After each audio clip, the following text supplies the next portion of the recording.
Fala, futuro bombeiro! Essa aula que você vai assistir agora, ela faz parte do nosso curso de reta final para o Bombeiro Minas. Então nós temos um curso totalmente focado para essa reta final que conta com exercícios, simulados, aulas de teoria e muito mais. Totalmente focadas para a IDECAN, totalmente focadas para o Bombeiro Minas Gerais. Então, se quer saber mais, pode clicar no link da descrição aqui desse vídeo e adquirir lá o nosso curso, beleza? Até mais! Bom dia, galera. Tudo bem? Boa tarde, galera. Boa noite, galera. Aqui estamos nós mais uma vez. Para você que não me conhece ainda, eu sou o professor Alessandro, professor de Biologia, e nós vamos hoje aqui seguindo, na nossa reta final do CBM Minas Gerais. Vamos aí pegar tudo aquilo que nos diz respeito dentro da biologia, dentro do corpo humano, do que está previsto no edital, para que você saia daqui pronto, capacitado, afiado, habilitado a passar por cima de qualquer item que trate de todas essas temáticas. Pois bem, galera, vamos então seguindo com o nosso trabalho de hoje. Seja aí muitíssimo bem-vindo aí à missão 193. Muito bem, galera. Vamos então para o grande trabalho do dia de hoje. Vamos seguindo hoje especificamente com a temática de fisiologia humana, mais uma vez, hoje pegando um dos sistemas mais importantes para o funcionamento do nosso organismo, que é justamente o sistema chamado de endócrino, ou alguns livros podem tratá-lo como sistema hormonal. Pois bem, antes de avançarmos para o sistema propriamente dito, é preciso termos a clareza do porquê da terminologia. No nosso organismo, nós vamos encontrar basicamente 3 tipos distintos de glândulas. Aquelas que são batizadas como exócrinas, o prefixo exo significa fora. As chamadas endócrinas, o prefixo endo significa dentro. E aquelas chamadas de anfícrinas, ou mistas, o prefixo anfi significa dois. Então nós temos exo, fora, nós temos endo, dentro, e nós temos anfi, dois. Crina, crinos, vem de secreção. Então, secreção fora, secreção dentro e secreção em 2 pontos, dentro e fora. Eis então que nós temos como referência de uma glândula classificada como exócrina aquela que é dotada de canais, de dutos, de tubos que permitem lançar justamente esta secreção em um meio externo. Qual é o meio externo, Alessandro? Por exemplo, na sua pele você tem uma glândula que seria a glândula sudorípara. A glândula sudorípara possui um canal. Esse canal permite a você lançar esta secreção sobre esta superfície, que é a sua superfície corporal. Diferente disso, por exemplo, você tem na sua cavidade bucal dutos que saem das glândulas, as parótidas, as sublinguais e as submandibulares. Esses dutos permitem que a saliva seja lançada em uma cavidade. Então eu estou jogando a secreção para fora da glândula, mas ou em uma cavidade, por exemplo a boca no caso da glândula salivar, ou por exemplo uma superfície, no caso da pele, no caso da glândula sudorípara. Nesses casos nós temos então uma glândula que é classificada como exócrina. Diferente disso, logicamente nós teremos aí as glândulas batizadas como endócrinas. Estas glândulas não possuem dutos, elas não possuem canais para que a sua secreção seja lançada ou em uma cavidade ou em uma superfície. Neste caso, Alessandro, onde é que essa glândula lançaria o seu conteúdo? Neste caso, o conteúdo é lançado diretamente na sua corrente sanguínea. Então, você lança o conteúdo diretamente na corrente sanguínea. Estas glândulas, que não são dotadas de dutos ou canais, recebem, portanto, a denominação de glândulas endócrinas. E aí, neste caso, as secreções dessas glândulas recebem o status de hormônios. Então, o hormônio é produto de uma glândula endócrina. O sistema batizado como endócrino é composto, logicamente, por um conjunto de todas as glândulas endócrinas do nosso corpo. Os hormônios, como está aí escrito em nosso slide, tratam-se de substâncias que atuam à distância. Você tem um hormônio produzido no ponto A, então você tem produção em um ponto, e você tem a ação em outro ponto. Então eu tenho o ponto A como ponto de produção, o ponto B como ponto de ação. Como que o hormônio chega lá? Ele pega o Uber? Pega. O Uber se chama, nesse caso, corrente sanguínea. Então o hormônio é produzido no ponto A, cai na corrente sanguínea, atinge o ponto B. Os hormônios são substâncias altamente específicas. Eles são mensageiros químicos que vão causar modificações no metabolismo de determinados tecidos, de determinados órgãos, de determinadas células.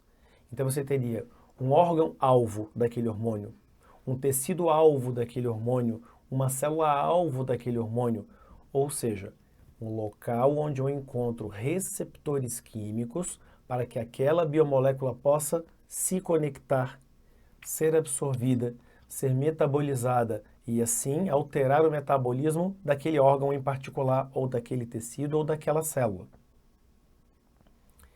Os hormônios, que obviamente são produzidos pelas glândulas endócrinas, têm uma natureza bioquímica muito diversificada.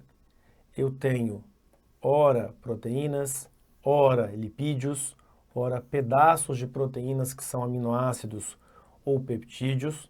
Lembrando que aminoácido na biologia tem uma abreviação, AAS.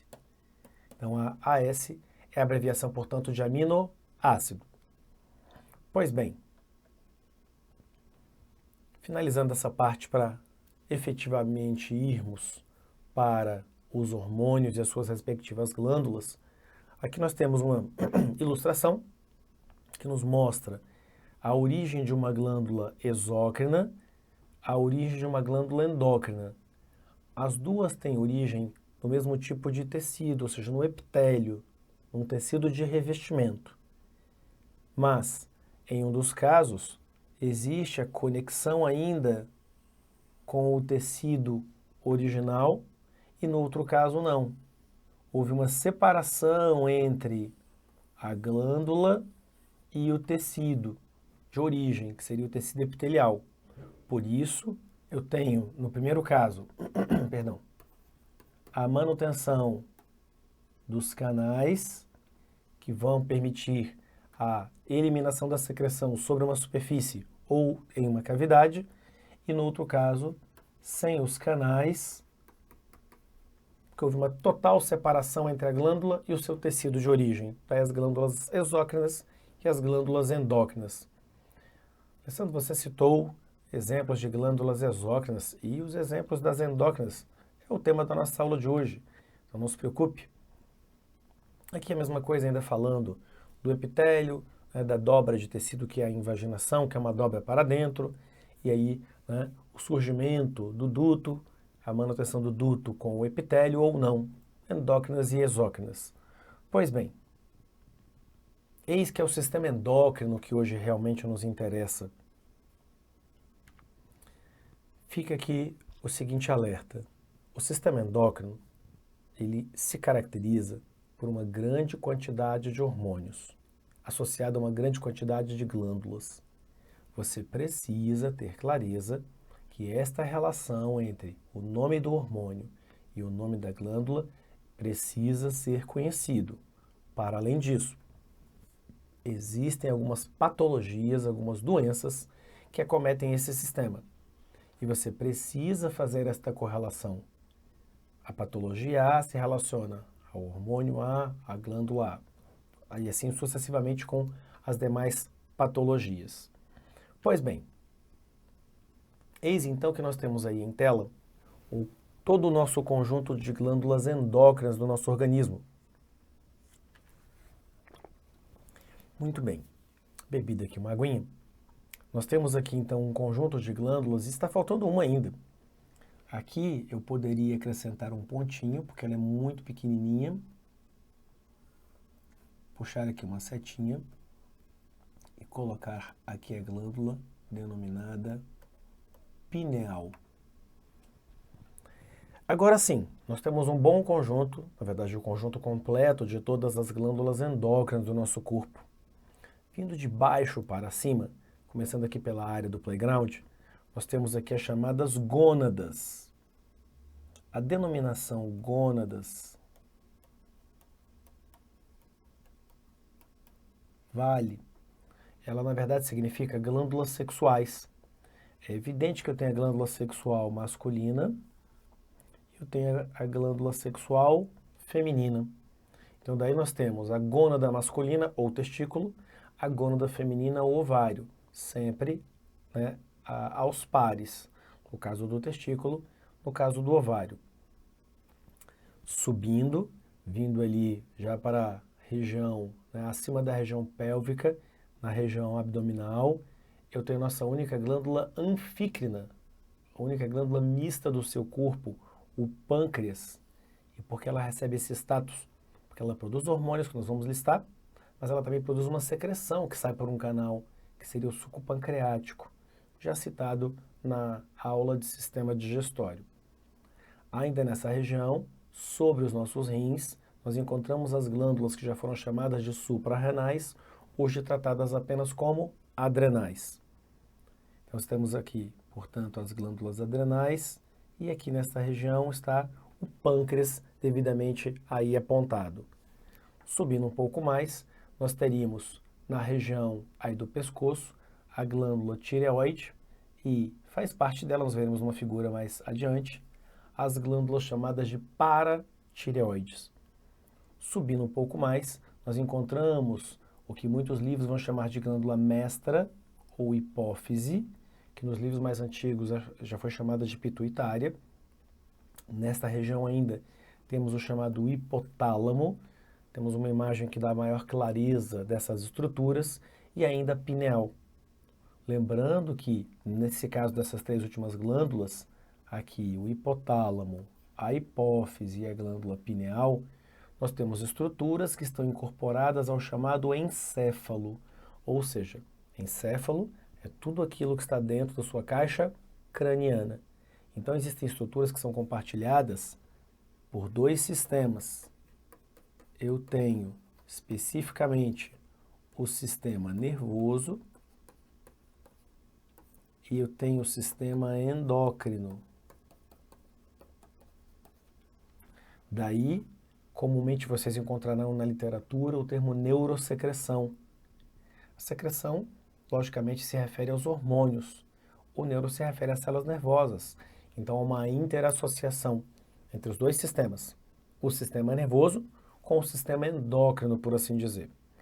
Pois bem, avancemos, bravos guerreiros e guerreiras, porque nós temos muito o que falar hoje sobre muitos hormônios, muitas ações dos seus respectivos, né, hormônios e glândulas. Comecemos pelo hipotálamo.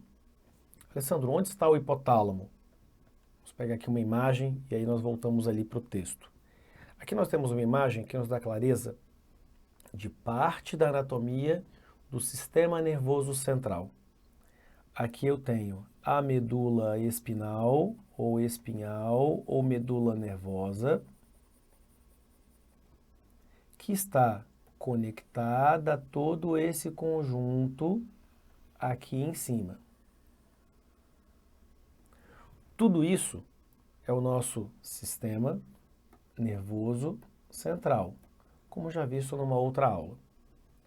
Ele é formado de duas peças.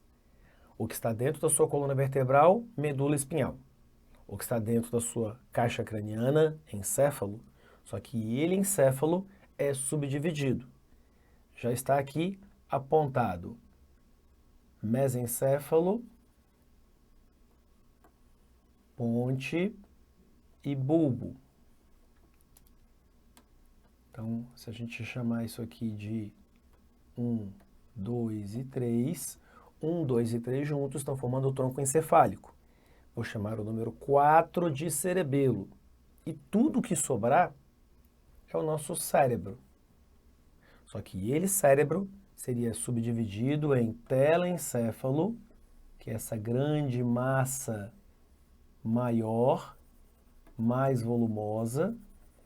Ele, telencéfalo, é subdividido nos lobos cerebrais, lobo frontal, lobo temporal, lobo parietal e lobo occipital. Então aqui você teria a divisão dos lobos cerebrais. Isso se refere ao telencéfalo. Esse miolinho que sobra, e aí vamos apagar aqui para ficar com maior clareza de quem é a estrutura da qual estamos falando. Então esse miolinho que sobra aqui, esse cara se chama diencéfalo. E ele, chamado diencéfalo, é subdividido em tálamo, devidamente aí apontado, e hipotálamo, também devidamente aqui apontado. Logo abaixo dele, nós teríamos, portanto, aqui a tal da hipófise, que é subdividida, conforme nós veremos.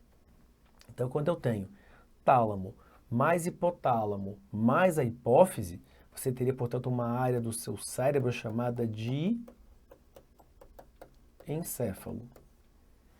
Pronto, sabemos onde está localizada a estrutura denominada hipotálamo. Ele, hipotálamo, é uma estrutura, então, compartilhada tanto pelo sistema nervoso como pelo sistema endócrino. No sistema nervoso, o hipotálamo seria um centro com vários papéis, dentre eles, ele é chamado de um centro termorregulador. Ele seria o termostato do seu organismo, que vai regular o nível de respiração celular que você realiza. Respiração celular é um processo no nosso corpo exotérmico. Você, portanto, libera energia térmica, energia na forma de calor. E, portanto, de acordo com o nível de respiração celular, você, logicamente, regula o quanto de energia térmica você produz no seu organismo. E, portanto, você utiliza isso, né, para ali regular uma série de aspectos.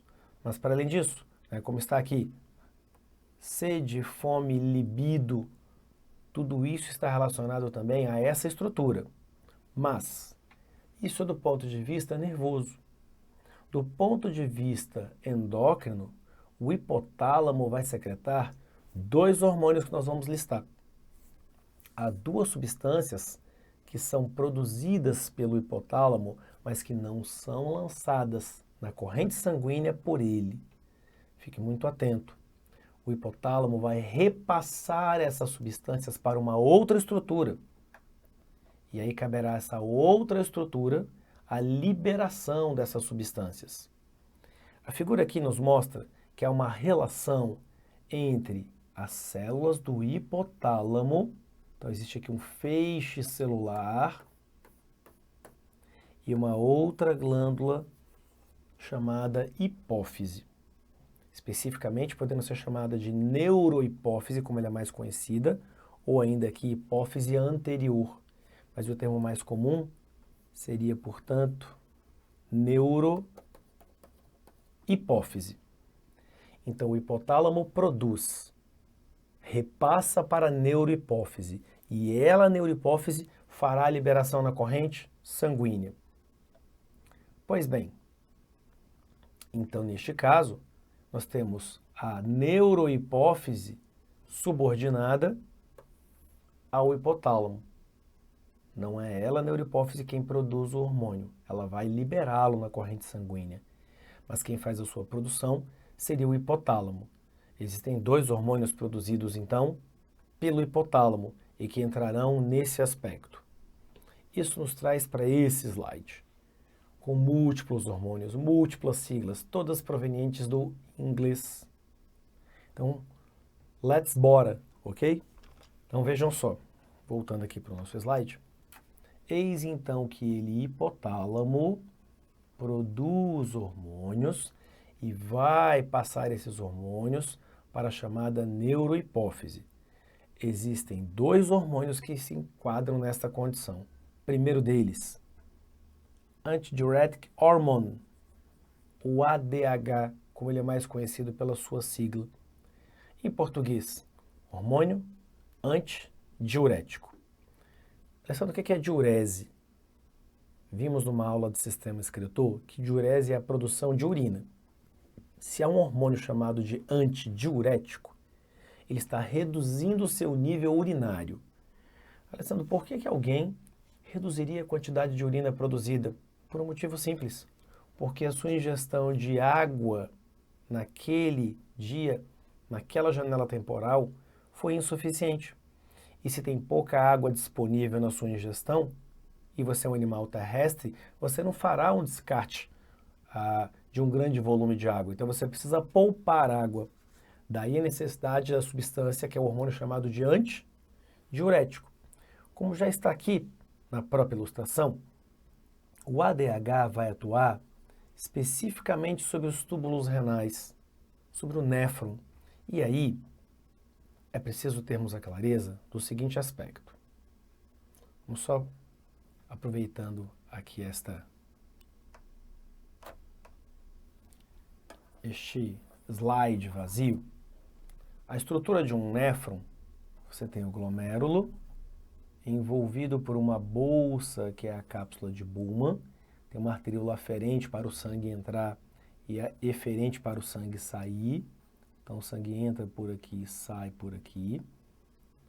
Aqui agora eu tenho o duto contornado proximal, a alça de Henle, o duto contornado distal e o duto coletor. Ao longo deste trajeto, o que você terá, conforme nós já vimos numa outra aula, são 3 eventos. Nós temos o evento 1, filtração. Nós temos o evento 2, reabsorção. E nós temos o evento 3, secreção. Aqui em A, acontece, portanto, a filtração glomerular. Ao longo das estruturas B, tubo contornado proximal, estrutura C, alça de Henle, estrutura D, tubo contornado distal e ainda estrutura E, duto coletor, você teria o segundo processo, que seria a chamada reabsorção. E agora eu teria em D e E o processo de secreção. Mas, sobretudo, ao longo da estrutura C, que é a alça de Henle, e da estrutura D, eu tenho uma intensa reabsorção de água com íons. Ao longo deste trajeto existem proteínas especiais chamadas de aquaporinas. E são elas que nos dão a permeabilidade para a reabsorção de água. O hormônio chamado de ADH, Antidiuretic Hormone, ou hormônio antidiurético, altera a permeabilidade das aquaporinas, de modo que você aumenta a sua reabsorção de água, de tal modo que chegará menos água aqui no duto coletor. Então o volume de urina produzida por você será menor. Esse hormônio é chamado de hormônio antidiurético. E aí, caso você não saiba, e fica aí uma dica muito importante, existem pessoas que nasceram com uma patologia relacionada a esse hormônio, ou que não é produzido ou é produzido em quantidade insuficiente. E essa patologia tem um nome que você conhece / não conhece. Diabetes. Ué, Alessandro, mas diabetes não é aquele problema relacionado à glicose? Depende do tipo de diabetes. Esse diabetes do qual estamos tratando agora se chama diabetes insípidos. Caramba, diabetes insípidos? Sim. Diabetes significa volume urinário anormal. Insípido viria de sem gosto, traduzindo. Um volume de urina anormal e essa urina está tão diluída que ela está sem gosto. Então, diabetes insípido é um distúrbio em que o indivíduo, ao invés de urinar ao longo de um dia entre 1 e 1,5 litros de urina, ele vai urinar para acima de 3, para acima de 5 litros de urina diariamente. Então, há uma patologia chamada diabetes insípidos, relacionada com um distúrbio na produção do hormônio chamado antidiurético, ou ADH, que é produzido pelo seu hipotálamo, repassado para a sua neurohipófise e, por ela, liberado em sua corrente sanguínea, regulando os níveis hídricos que existem em seu organismo. Pois bem, dito isto, voltando aqui para este slide com múltiplas informações de glândulas e dos seus respectivos hormônios, vamos então para o nosso segundo e último hormônio, cuja produção é hipotalâmica, ou seja, feita pelo seu hipotálamo, e cuja liberação é feita especificamente pela sua neurohipófise. Pois bem, então já falamos do hormônio ADH, ou antidiurético. O nosso segundo hormônio, neste caso, se chama ocitocina. Em alguns livros, a grafia pode vir com um X, oxitocina. Pois bem, esse hormônio também é produzido no seu hipotálamo, repassado à sua neurohipófise e por ela liberado em sua corrente sanguínea. Especificamente esse hormônio, ele vai atuar em 2 pontos do organismo. Ponto número 1, ele vai atuar especificamente, sobre a musculatura da parede uterina. Em que momento, Alessandro? Em que momento do ciclo de vida de uma mulher o útero é uma peça fundamental no ciclo de vida? Durante o nascimento. Então, durante o nascimento de uma criança por parto normal, o bebê precisa ser literalmente expulso da cavidade uterina. Isso só se torna possível porque ele, o útero, realizou um conjunto intenso, severo, vigoroso, rítmico de contrações, de modo a permitir que aconteça o parto normal ou natural. Daí vem a importância número 1 do hormônio ocitocina. Ele vai promover, portanto, o conjunto de ações que combina com o parto normal ou parto natural. Mas associado ainda a essa questão da gestação, viria um segundo papel da ocitocina. Ele vai atuar sobre os lóbulos das glândulas mamárias, de modo que esses lóbulos vão ser comprimidos. Qual é o objetivo desta ação? O objetivo desta ação é pegar o conteúdo que está dentro dessas glândulas e lançá-lo para fora. Então, o que eu quero promover aqui é a ejeção do leite, a expulsão do leite. Cuidado, não é a sua produção. Então, eu quero promover aqui a ejeção do leite. Então, a ocitocina é um hormônio fundamental. Isso, então, explicaria o porquê de tantas mulheres que passaram por um parto cesariana, ou seja, não tiveram um pico de ocitocina que seria esperado durante o parto normal. Sem a ocitocina, muitas vezes a glândula mamária da mulher estará cheia, repleta da secreção que é o leite. Mas é preciso, além da produção do leite, o que é a ação de um outro hormônio, expulsar esse leite, o que seria, portanto, a ação da ocitocina. Mas se aquela mulher foi submetida a um parto cesariana, por escolha ou por necessidade, talvez exista o ônus do leite não estar disponível durante alguns dias. Quantos dias, Alessandro? Depende de cada mulher. 1 dia, 2 dias, 7 dias.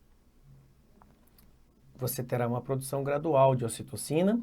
Logicamente, ainda virá o estímulo por conta da sucção do bebê.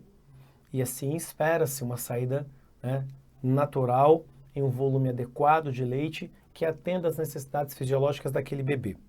Mas enfim, aqui finalizando os hormônios produzidos pelo hipotálamo, mas que são liberados pela neurohipófise, nós temos, portanto, o hormônio número 1, ADH, o antidiurético, o hormônio número 2, ou ocitocina.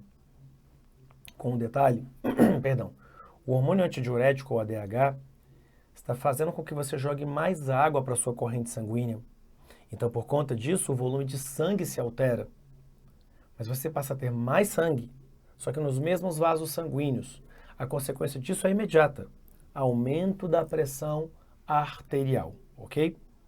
Pois bem, deixando para trás os hormônios da neurohipófise, mas que são produzidos pelo hipotálamo, nós podemos avançar, portanto, para agora a adenohipófise. Neste caso, a própria glândula, produzirá todos os seus hormônios. Ela não vai receber hormônio de ninguém. Ela mesma produz os hormônios. E percebam que a lista é muito grande. ACTH, TSH, FSH, LH, prolactina, STH. Há uma série de siglas, normalmente provenientes do inglês. Então, por exemplo, STH, Somatotrophin Hormone, ou hormônio somatotrófico. Então, você teria um hormônio muito conhecido, não por essa sigla, você provavelmente conhece com o nome de Growing Hormone. Então, você teria o GH ou HG, ou simplesmente hormônio do crescimento, como ele é mais conhecido. Aí aparece FSH, Follicle Stimulating Hormone, o hormônio folículo estimulante. LH, Luteinizing Hormone, o hormônio luteinizante. Aí você teria Thyroid Stimulating Hormone, então você teria o hormônio estimulador da tireoide, ou ainda tireotrofina. Então, adrenocorticotrófico hormone. Então você teria o hormônio adrenocorticotrófico, ou ainda ACTH. Há uma série de siglas provenientes, todas elas do inglês. Vamos então citar hormônio por hormônio, quais seriam os seus respectivos papéis biológicos. Estamos aí nos hormônios da adenohipófise, é ela própria quem vai produzi-los, e aí existem os hormônios chamados sexuais. O FSH, o hormônio folículo estimulante, somado ao LH, o hormônio luteinizante. Esses dois hormônios juntos atuam sobre as nossas gônadas, testículos no homem, ovários na mulher. Qual é o papel do FSH e do LH sobre as gônadas? É o de estimulá-las. Daí vocês vão encontrar sempre a terminologia trófico. Trófos do grego vem de nutrição, estímulo. Como o FSH e o LH estimulam as gônadas, por isso eles são chamados de gonadotróficos, ou ainda gonadotrofinas, o que significa a mesma coisa. Nós temos aqui o hormônio folículo estimulante, levando ao processo de gametogênese masculina e feminina, que nós já trabalhamos numa outra aula, a espermatogênese, a ovogênese ou ovulogênese, ou seja, a produção dos gametas em si. E aí você teria somado a isso agora a ação do hormônio luteinizante ou LH, levando à produção dos hormônios. Hormônios de quem? Os hormônios das gônadas. Então eu tenho, logicamente, a gônada masculina produzindo a testosterona e, logicamente, a gônada feminina produzindo os hormônios femininos, os sexuais. A progesterona e o estradiol, mais conhecido de vocês como estrogênio ou ainda estrógeno. Todos termos equivalentes. Então, as gonadotrofinas, FSH e LH, são hormônios fundamentais, mas que são produzidos em nossa vida a partir de um dado momento. Então aqui, especificamente esses hormônios, o FSH e o LH, que são as gonadotrofinas, eles precisam de um start. O start, na verdade, vai ser dado pelo hipotálamo, que vai produzir o GnRH, Gonadotrophin Release Hormone, o hormônio estimulador das gonadotrofinas. Alessandro, quando é que esse hormônio do hipotálamo estimula a adenohipófise a dar esse start? isso tem uma data em nossa vida. Isso começa em nossa puberdade. Nos apressadíssimos, essa puberdade pode ser precoce, iniciando-se na casa dos 7 anos ou 6 anos até. Nos atrasados, na casa dos 14 para 15 anos. Na maioria dos meninos e meninas, essas transformações acontecem entre os 11 e os 13 anos. Então você teria o hipotálamo produzindo GNRH, estimulando a minha hipófise a produzir FSH e LH, que são, portanto, os hormônios gonadotróficos ou gonadotrofinas. Pois bem, saindo dos hormônios sexuais, FSH e LH, já citados, a nossa lista avança. Não é à toa que a hipófise recebe a denominação de glândula mestra. Eis então que nós temos em nossa lista o hormônio do crescimento, o hormônio somatotrófico, ou ainda somatotrofina. O somato vem do termo células somáticas. Basicamente, o seu corpo é um conjunto de células que, somadas, reunidas, formam o seu corpo. Estas células são chamadas células somáticas. Quase todas as células do seu corpo são chamadas células somáticas. Você teria agora, tirando todas as outras, as do seu testículo. Lá você teria chamadas células germinativas, que vão produzir as células reprodutivas. Então, tirando testículos no homem, ovários na mulher, as demais células são células somáticas.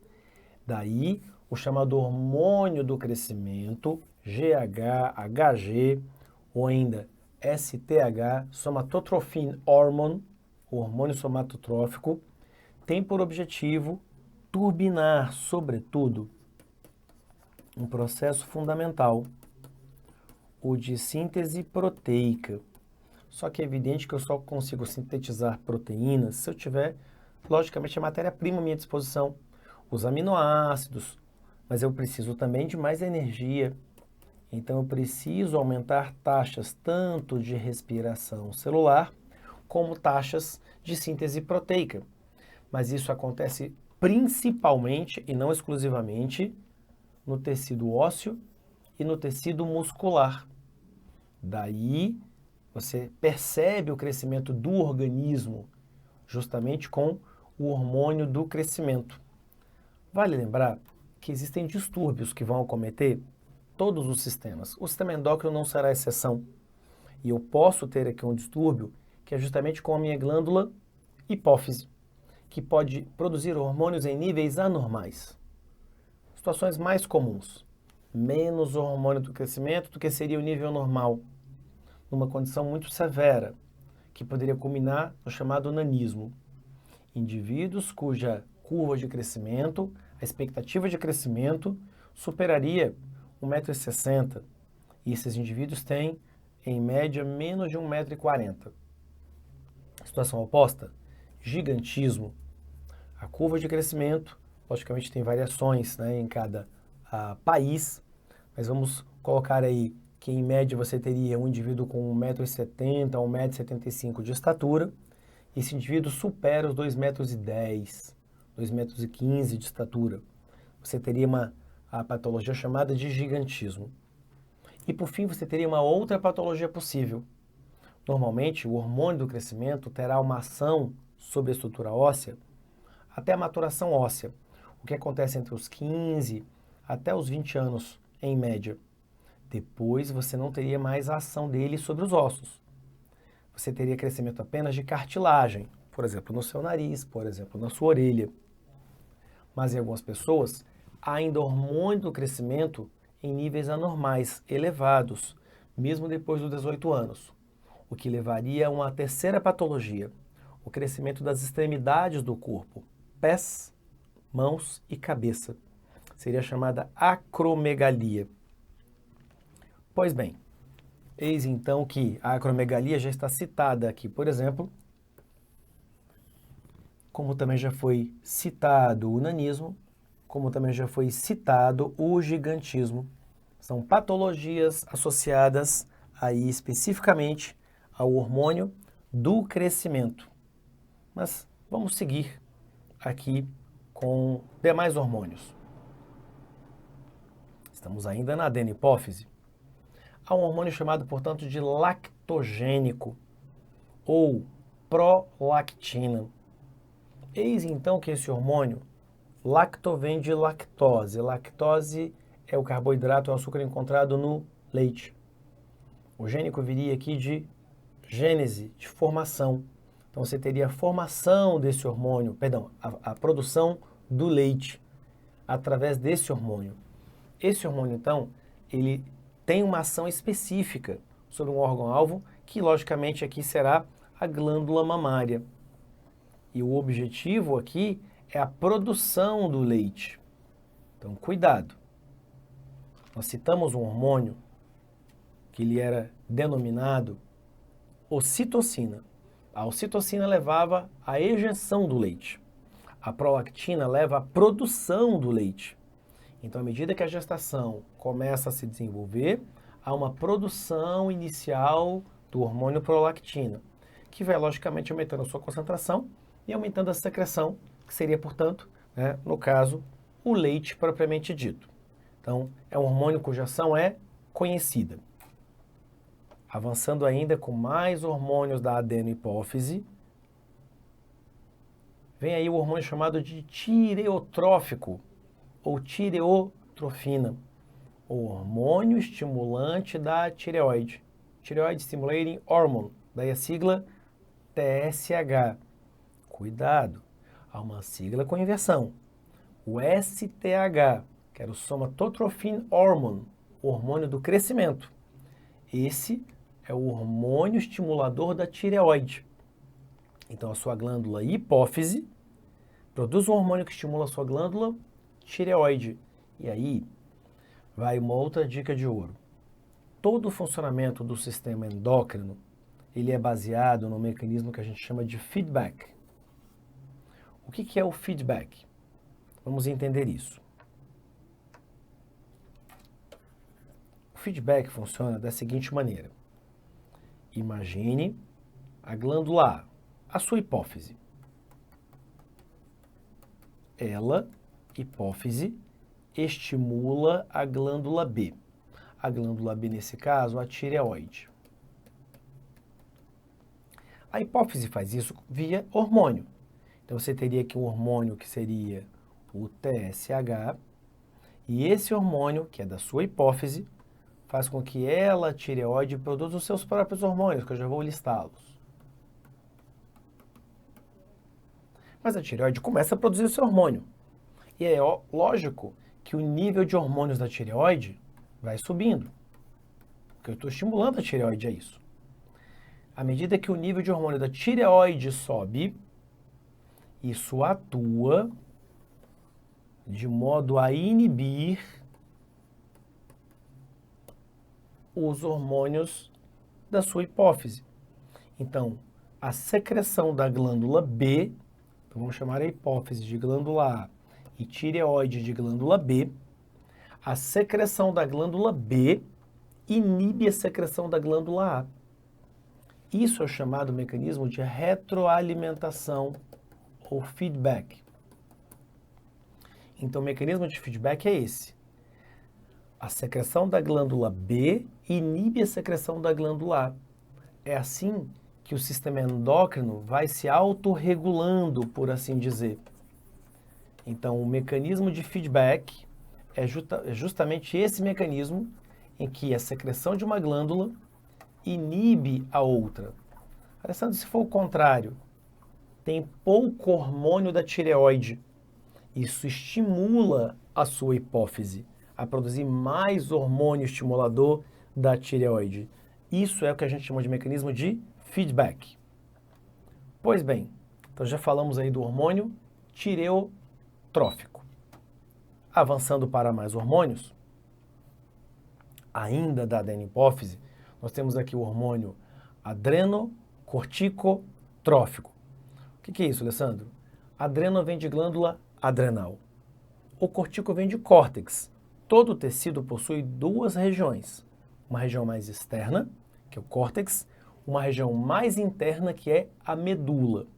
Então você tem um hormônio chamado de adrenocorticotrófico. Especificamente, nesse caso, o hormônio é produzido pelo córtex da glândula adrenal.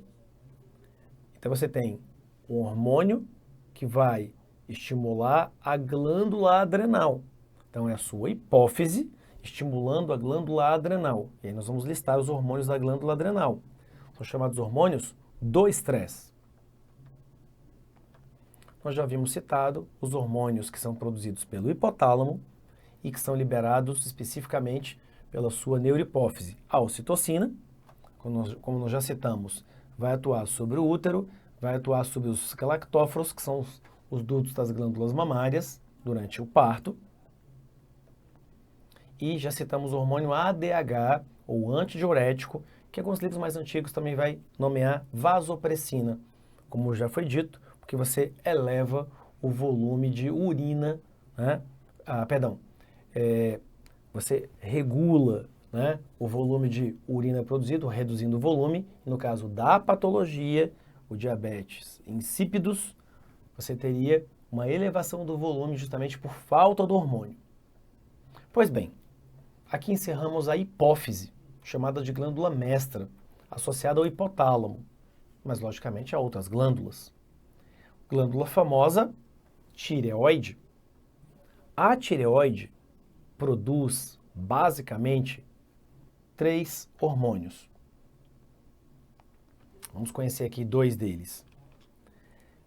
Tirosina não é um hormônio. Tirosina é um aminoácido.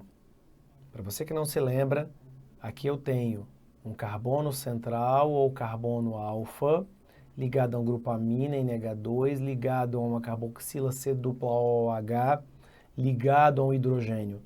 Tudo isso são as peças obrigatórias de um aminoácido. Tudo que sobra é o grupo radical. Observe que o aminoácido tirosina é usado como base da construção das moléculas A e B. As moléculas A e B, também chamadas de T3 e T4, são os hormônios tireoidianos, mas que dependem de iodo em sua composição. Aqui em 3 unidades, aqui em 4 unidades, o que justifica os nomes. Triiodotironina, tetraiodotironina ou tiroxina, ou simplesmente chamados de T3 e T4. Esses 2 hormônios regulam o nosso metabolismo como um todo, no corpo inteiro. Só que além desses 2 hormônios, o T3 e o T4, existe ainda um hormônio chamado de calcitonina, que vai regular os níveis de cálcio em nossa corrente sanguínea. Mas aí é preciso termos a clareza que você precisa regular o nível de cálcio no sangue. E não apenas com um hormônio que é chamado calcitonina. Aí tem o segundo hormônio que fará complementação a esse hormônio. Na sua glândula, chamada de tireoide, está aí a tireoide representada, parece uma gravatinha. Na parte posterior da tireoide, nós temos essas pokebolas, que estão aí apontadas. São chamadas paratireoides. Nesse aspecto, tireoide e paratireoide trabalham conjuntamente, porque elas vão juntas regular os níveis de cálcio em nossa corrente sanguínea, usando para isso 2 hormônios. Hormônio número 1, o da tireoide, calcitonina. Hormônio 2, o da paratireoide, o chamado paratormônio. Eles têm ações antagônicas. O que faz a calcitonina? A calcitonina, quando liberada na corrente sanguínea, faz com que você tire cálcio do sangue e deposite-o em algum lugar. Músculo, osso. Então a calcitonina vai reduzir os níveis de cálcio na sua corrente sanguínea, para que você guarde o cálcio. Diferente disso, quando está faltando cálcio na sua corrente sanguínea, você precisa recorrer ao seu estoque, que geralmente é o osso. Aí você libera o paratormônio. O paratormônio aumenta os níveis de cálcio na corrente sanguínea, tirando o cálcio da reserva. A reserva seria o osso. Pois bem, então nós temos aí tireoide, produzindo o hormônio T3, o hormônio T4, que regulam seu metabolismo, síntese proteica, respiração celular, desintoxicação, secreção, todo um conjunto metabólico. e você teria, além do T3 e do T4, a calcitonina, que é tireoidiana. Mas o hormônio paratireoidiano único é o paratormônio, que tem uma ação antagônica à da calcitonina, de modo que os dois juntos regulam os níveis de cálcio em sua corrente sanguínea. Então é calcitonina junto com paratormônio. Aqui já as tireoide e paratireoide. Quase finalizando esse nosso bate-papo de hoje, temos o pâncreas, a nossa única glândula mista. O pâncreas produz o suco pancreático, sistema digestório, mas produz dois hormônios, insulina e glucagon. Esses dois hormônios regulam a sua glicemia. O que a gente espera? Eu posso ter uma glicemia acima do normal, hiperglicemia. Eu posso ter uma glicemia abaixo do normal, hipoglicemia. Ou eu posso ter o normal, que é a normoglicemia. É o que eu quero. Quando eu estou com uma hiperglicemia, com mais glicose na corrente sanguínea do que eu preciso estimular o corpo a gastar essa glicose. Eu preciso de um hormônio de ação hipoglicemiante, que reduz a glicemia. Esse é o papel justamente da nossa amiga insulina. Ela me estimula a gastar a glicose. Ela, portanto, facilita a entrada da glicose na célula, ou para que eu a transforme em energia, ou para que eu crie reservas na forma de glicogênio. Num quadro oposto, se eu estou com pouca glicose na corrente sanguínea, com uma hipoglicemia, eu preciso de glicose. A minha reserva de glicose geralmente é o fígado e o músculo, onde eu tenho glicogênio. Então eu preciso de um hormônio hiperglicemiante. Eu quero aumentar a minha glicemia. Esse é o papel do hormônio chamado glucagon. Ele quebra o glicogênio, aumenta a oferta de glicose em minha corrente sanguínea. O que eu espero que aconteça? Um equilíbrio entre esses dois hormônios, de modo que isso então me permita regular adequadamente a minha glicemia. Mas em algumas pessoas haverá um distúrbio. As células que são responsáveis pela produção do hormônio insulina podem apresentar um problema. Eu posso ou não produzir insulina em níveis adequados, ou ao longo da minha vida, ter produção normal, mas não ter mais a efetiva ação do hormônio, porque é um problema com os meus receptores. Nos dois casos, eu teria uma desregulação do nível de glicose na minha corrente sanguínea, o que me levaria, portanto, a um quadro chamado de diabetes mellitus. Diabetes é um volume urinário normal. Mellitus vem de mel. Então eu terei muita urina, mas uma urina adocicada. Diabetes mellitus. Repito, ou porque eu não estou produzindo hormônio, ou a quantidade é insuficiente, seria o diabetes mellitus tipo 1 ou juvenil, ou eu tenho a segunda condição. Eu estou produzindo hormônio, a quantidade é adequada, mas ele não está mais funcionando. Ou seja, é um problema nos receptores das células-alvo. Seria o diabetes mellitus tipo 2 ou tardio. Como tratar as duas patologias? Eu preciso regular a minha glicemia. No primeiro caso, diabetes mellitus tipo 1, eu não produzo insulina ou a quantidade é insuficiente. O que fazer? Injetar insulina no meu organismo. Eu sou um indivíduo chamado de insulino dependente. Eu preciso de aplicações de insulina diárias. E no segundo caso, Alessandro, no diabetes mellitus tipo 2, eu tenho insulina, mas ela não funciona. Eu preciso abrir a porta da sua célula para a glicose entrar de uma outra maneira. Então eu vou usar medicamentos. O mais conhecido, cloridrato de metformina. Nome comercial, Glifage. Ou seja, eu terei agora que usar um medicamento que facilita a entrada da glicose nas minhas células. Porque apesar de eu ter insulina, ela não funciona. Eu sou, portanto, um indivíduo chamado de insulino resistente. Pois bem, caríssimos, quase finalizando, temos aí a glândula chamada de adrenal, no passado foi chamada de suprarrenal. Córtex, região periférica, medula, região central.